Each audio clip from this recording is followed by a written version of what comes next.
Why IgA and IgG test won't tell you if you have a gluten sensitivity. And the simple reason is because gluten sensitivity doesn't have a strong biomarker compared to celiac disease. Celiac disease has got different tests that you can utilize, and one of the tests that can also lead you to gluten sensitivity or can lead you to know if you have some form of gluten sensitivity is a small intestine biopsy.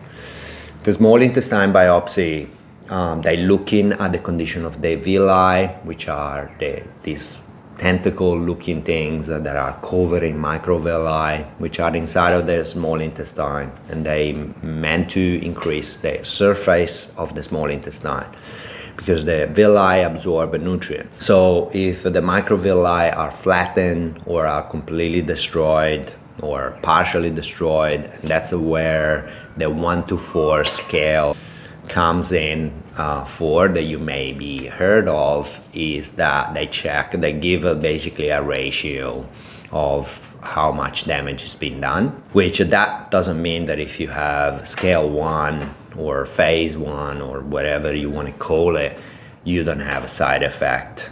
If you don't absorb nutrients, you're gonna have nutrients malabsorption.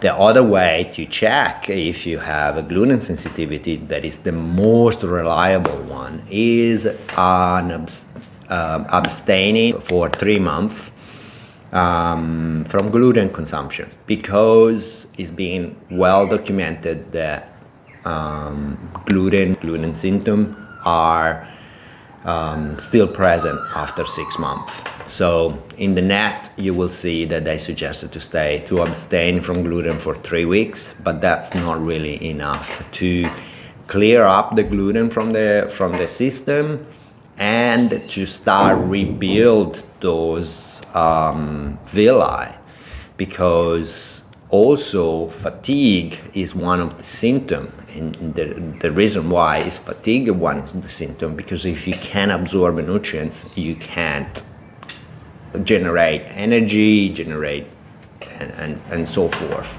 So what are those gluten sensitivity symptoms? Accumulation of mucus in various orifices of your body, so ear, nose, mouth, lungs,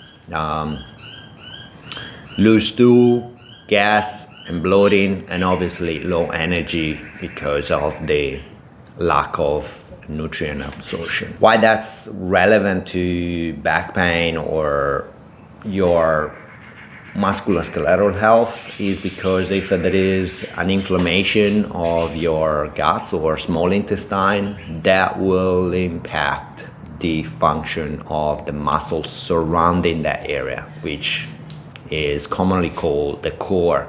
And the reason why, because the spine is in the middle and the nerve are branching out from the spine and going through the organs and then going through the muscle. So if there is a pain and inflammation in the organ, will affect the muscle function.